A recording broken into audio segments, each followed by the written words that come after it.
students, welcome to our channel Day Online Class. Today we have a class on the Adventurous Clown for the students of class 6 West Bengal Board. আজকে আমরা the adventurous ক্লাউনের activity ক্লাসটা করব। এখানে আমরা activity 1, 2, 3, 4, 5 এগুলো solve করব। চলো তবে শুরু করি।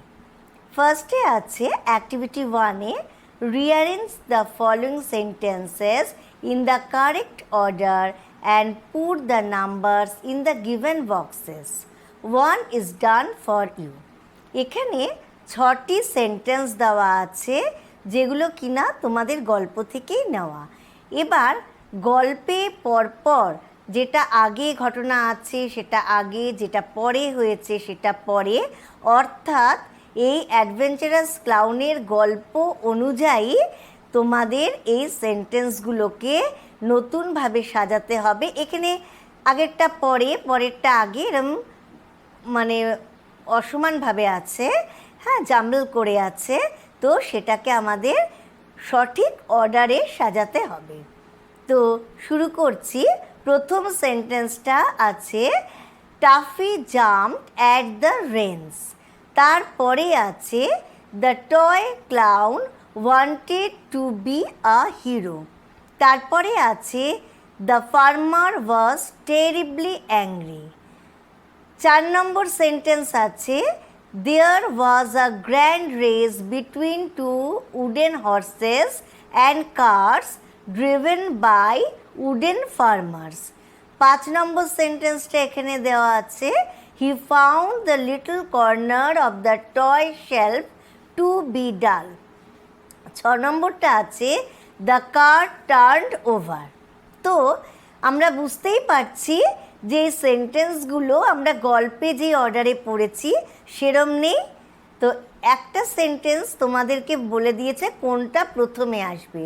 সেটা দেখো, নাম্বার 2 যেটা আছে সেটা হচ্ছে গিয়ে সঠিক অর্ডারের ফার্স্ট সেন্টেন্স হবে, আর সেই ব্র্যাকেটে তোমাদের তার পাশে 1 লেখা আছে। The toy clown wanted to be a hero, এটা হচ্ছে 1। এরপরে নাম্বার 1 যে সেন্টেন্সটা এখানে আছে Taffy jumped at the range, এটা হচ্ছে গিয়ে যাবে তোমাদের নাম্বার 4-এ, ব্র্যাকেটে লেখা আছে 4। এখানে আছে number 3 sentence the farmer was terribly angry, এটা সবার শেষে যাবে, ব্র্যাকেটে লিখতে হবে, মানে ব্র্যাকেট এখানে দেখো লেখাও আছে 6। এরপর তার মানে আমরা এইগুলো লিখে নিলাম। এর পরের সেন্টেন্সগুলো আমরা দেখে নেব কি কি অর্ডারে আসবে। অ্যাক্টিভিটি 1-এর বইতে যেটা আছে 4 নম্বর সেন্টেন্স হিসেবে there was a grand race between 2 wooden horses and cars driven by wooden farmers. এইটি অর্ডার অনুযায়ী হবে নাম্বার 3, তবে এটাতে লিখতে হবে, দেখো লেখা আছে স্লাইডের পাশে নাম্বার 3। বইতে যেটা নাম্বার 5 সেন্টেন্স হিসেবে দেওয়া আছে he found the little corner of the toy shelf to be dull, এটা অর্ডার অনুযায়ী হবে নাম্বার 2, দেখো লেখা আছে নাম্বার 2। আর 6-এ আছে দ্য কার টার্নড ওভার, এটা হবে নাম্বার 5। তো আমরা দেখে নিলাম এই সেন্টেন্সগুলো কোনটা কোন অর্ডারে আসবে, তোমরাও এই অনুযায়ী এটা নাম্বারগুলো লিখে নিও।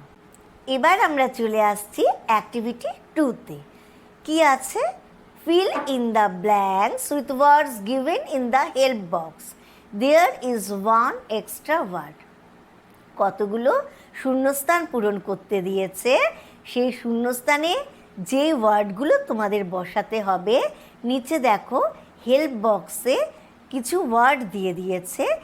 কোন ওয়ার্ডটা কোন গ্যাপে বসাবে, কোথায় বসাবে সেটার বিবেচনা তোমাদের। তবে একটা ওয়ার্ড এমন দেওয়া আছে যেটা কিন্তু কোথাওই বসবে না, সেটা হচ্ছে একটা extra word. Tuffy the toy clown lived in a toy shop.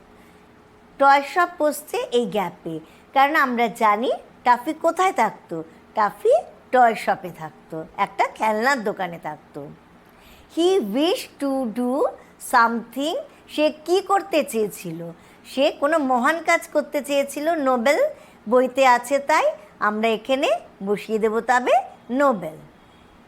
দেখো আমরা যেই গ্যাপগুলো ভরছি সেগুলো অরেঞ্জ কালারের আর ইটালিক ওয়ার্ডে লেখা, ইটালিক্সে লেখা আছে।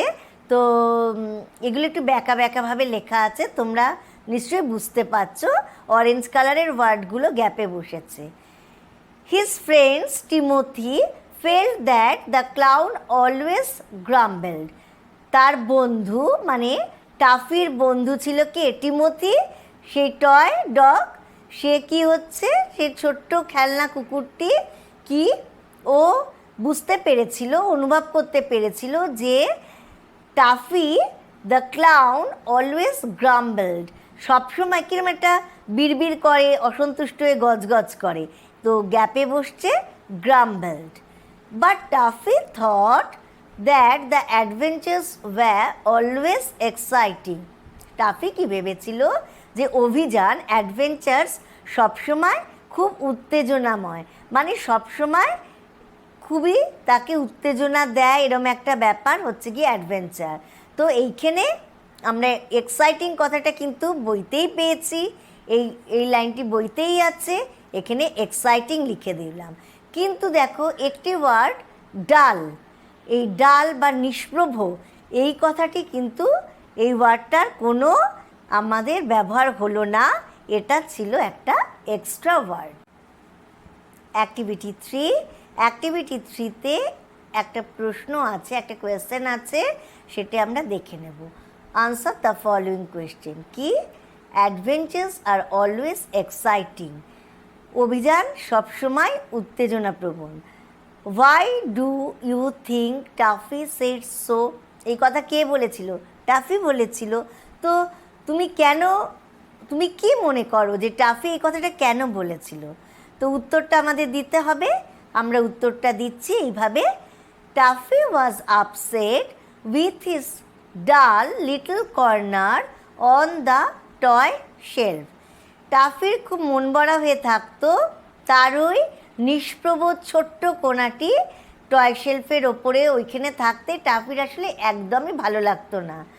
So he wanted to do something noble, সে একটা মহান কিছু করতে চেয়েছিল, that would make all the toys take notice of him, যেই মহান কাজ করলে তার আশেপাশের যত খেলনা বন্ধুরা আছে তারা সবাই তাকে একটা লক্ষ্য করবে বা তার দিকে সবার নজর যাবে, এই রকম কোনো কাজ সে করতে চেয়েছিল। তো সেই জন্য সে বলেছিল যে অ্যাডভেঞ্চার্স আর অলওয়েজ এক্সাইটিং। আমরা চলে এসেছি অ্যাক্টিভিটি 4-এ। অ্যাক্টিভিটি 4-এ আছে right T for true and F for false statements in the given boxes. Give supporting statement for each of your answer. এখানে কতগুলো সেন্টেন্স দেওয়া আছে, তোমাদের গল্পের অনুযায়ী কোনোটি ট্রু বা সত্যি আর কোনোটি ভুল মানে মিথ্যে ফলস। তো তোমার কাছে যেই সেন্টেন্সটিকে ট্রু বলে মনে হয়, ট্রু এর ফার্স্ট লেটার হচ্ছে টি, তুমি বক্সে লিখবে টি। আর যেটা মিথ্যে বলে মনে হয়, ভুল বলে মনে হয়, এফ হচ্ছে তার জন্য লিখবে, মানে ফলসের ফার্স্ট লেটার হচ্ছে এফ, তুমি লিখছো এফ। শুধু লিখলেই হবে না, তুমি কেন সেন্টেন্সটিকে ট্রু বলছো, তোমার সমর্থনে গল্পের কোন সেন্টেন্সটি দেখে তোমার মনে হয়েছে যে কোয়েশ্চেনের সেন্টেন্সটি ট্রু অথবা কোশ্চেনের সেন্টেন্সটি ভুল বা ফলস, সেই সেন্টেন্সটি, গল্প থেকে নেওয়া সেন্টেন্সটি কিন্তু সাপোর্টিং স্টেটমেন্ট হিসেবে তোমাদের লিখতে হবে, ওই একটা লম্বা লাইন আছে তার উপরে। তো আমরা স্লাইডে দেখো এস বলে লেখা আছে সাপোর্টিং স্টেটমেন্ট। এস মানে আমরা এখানে ধরে নিচ্ছি সাপোর্টিং স্টেটমেন্ট। তো দেখি কি আছে, এতে আছে the farmer call the toy clown silly. নিশ্চয়ই ফার্মার তো বলেছিল টয় ক্লাউনকে সিলি। তো গল্পে কোন জায়গাটায় আছে সেখান থেকে আমি সাপোর্টিং স্টেটমেন্ট নিচ্ছি। দেখো, now the other horse and cart will win, you silly little clown. খুঁজে নাও, গল্পে আছে। আর এখানে লেখো, বক্সে লেখো T. Activity 4 B, Toffee threw all the water at the farmer. বলছে টাফি ছুঁড়েছিল সব জল কার দিকে? কৃষক বা ফার্মারের দিকে। এটা কি সত্যি? না, এটা সত্যি না, এটা ফলস। সেই জন্য লিখবে এফ। আর সাপোর্টিং স্টেটমেন্ট আমি এক্ষুনি বলছি, তোমরা কিন্তু খাতায় ভালো করে লিখে নাও, কেননা এই সাপোর্টিং স্টেটমেন্ট লেখার জন্য কিন্তু আলাদা মার্কস থাকবে। শুধু ট্রু বা ফলস লিখলে কিন্তু হবে না। তো এখানে আমার সাপোর্টিং স্টেটমেন্ট আমি কি দেখে বলছি এটা ফলস, ভুল? কারণ Toffee threw all the water in at the window, সে জানলার দিকে সব জল ছুঁড়েছিল। কার জানলার দিকে? সেই সেলার যে রান্না করছিল পরিজ, তার জানলার দিকে ছুঁড়েছিল। কাজেই ফার্মারের দিকে তো ছড়েনি, কাজেই এটা false. C, the sailor doll could not cook in peace. এইখানে দেখো, সেলার ডলের কথাই আবার বলা হয়েছে যে শান্তিতে রান্না করতে পারলো না। কুড নট মানে পারলো না। তো এই কথাটা তো ঠিক, ও তো শান্তিতে রান্না করতে পারেনি, ও পরিজ রান্না করছিল। তবে ট্রু। সাপোর্টিং স্টেটমেন্ট লিখে নাও খাতায়, ইনভার্টেড কমার মধ্যেই আছে, কেননা এটি ওই সেলার ডল কাকে বলেছিল? টাফিকে বলেছিল, সেই জন্য এরমভাবে আছে। ঠিক বইয়ের কোন সেন্টেন্স দেখে আমি এটাকে বলছি সেটাই উল্লেখ করেছি।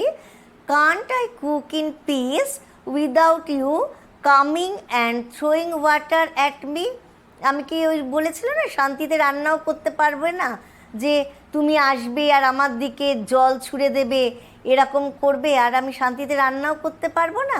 তো এইটি দেখেই বলছি যে হ্যাঁ, সেলার ডল তো এই কথা বলেছিল। এই সেন্টেন্সটি অবশ্যই ট্রু। আমরা চলে এসেছি অ্যাক্টিভিটি 4 লাস্ট সেন্টেন্সে, ডিতে। 3 goldfish were swimming in a big bowl of water. একটা বড় বাটির জলে 3টে গোল্ডফিশ সাঁতার কাটছিল। were swimming, past continuous tense। এটা কি ঠিক? 3টে গোল্ডফিশ ছিল কি? একদম না, ভুল, ফলস, এফ। লিখবে এফ। সাপোর্টিং স্টেটমেন্ট কি দেখে বলছি ভুল? In it were swimming 2 fine goldfish. 2টো সুন্দর গোল্ডফিশ সাঁতার কাটছিল, 3টে একেবারেই না। আমরা চলে এসেছি অ্যাক্টিভিটি 5-এ। এখানে বলা হয়েছে আনসার দ্য ফলোইং কোয়েশ্চেন্স। এখানে আমাদের 4টি কোয়েশ্চেন দেওয়া আছে, আর সেই কোয়েশ্চেনগুলোর আনসার আমাদের লিখতে হবে। A, what did Toffee do when he got upset? টাফির যখন মন খারাপ হয়েছিল ও কী করেছিল? মনে আছে তোমাদের? He ran out and sat down in a toy farm wiping his tears. সে ছুটে বেরিয়ে গিয়েছিল আর একটি টয় ফার্ম মানে খেলনা খামারের মধ্যে গিয়ে বসে তার চোখের জল মুছেছিল। B, how did the toy clown put out the fire? কীভাবে টয় ক্লাউন মানে টাফি আগুন নিভিয়েছিল?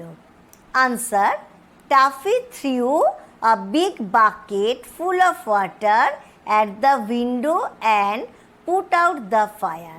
ও একটা বড় বালতি ভর্তি জল জানলায় ছুঁড়ে দিয়ে আগুন নিভিয়ে। এবার question number C, why was the sailor doll angry? Sailor doll কেন রেগে গিয়েছিল? আনসার লেখো, the sailor doll was angry because Tuffy had spoiled the porridge by throwing water at it. Sailor doll যে পরিজ রান্না করছিল সেইখানে toffee জল ছুঁড়ে দিয়েছিল, তো সেই জন্যে সেলার ডল রেগে গিয়েছিল। এই কথাটাই এখানে আমরা বলবো। Question number D, what real adventure did Tuffy find at last? অবশেষে সবশেষে টাফি কি সত্যিকারের অভিযান খুঁজে পেয়েছিল? Answer, at last toffee found that a small doll had fallen in a big bowl of water. সবশেষে টাফি খুঁজে পেয়েছিল যে একটা ছোট পুতুল সেই একটা বড় বাটির জলে পড়ে গিয়েছে আর সেখানে সাঁতার কাটছে কারা? 2 ফাইন গোল্ডফিশ ওয়্যার সুইমিং। তো at last toffee found that a small doll had fallen in a big bowl of water were 2 fine goldfish were swimming. Toffee wanted to rescue her. Toffee চেয়েছিল তাকে উদ্ধার করতে। It was a real adventure to Toffee. এটি ছিল টাফির কাছে একটি সত্যিকারের অভিযান। And this is the end of this class today. We will meet with the other activities. আমাদের চ্যানেলটি তোমরা দেখছো, এতে আমরা সকলেই খুব খুশি হচ্ছি। আমাদের চ্যানেলটির অনেক অনেক ভিডিও তোমাদের কাছে আনছে, আরও আনবে ভবিষ্যতে। আর এগুলো সঠিকভাবে সঠিক সময় পাওয়ার জন্য আমাদের চ্যানেলটিকে তোমরা সাবস্ক্রাইব করো, বন্ধুদের সাথে শেয়ার করো, তারাও যাতে এগুলো জানতে পারে। আর যদি তোমাদের কোনো প্রশ্ন থাকে পড়াশুনো নিয়ে, তবে তোমরা জানিও, আমরা উত্তর দেব।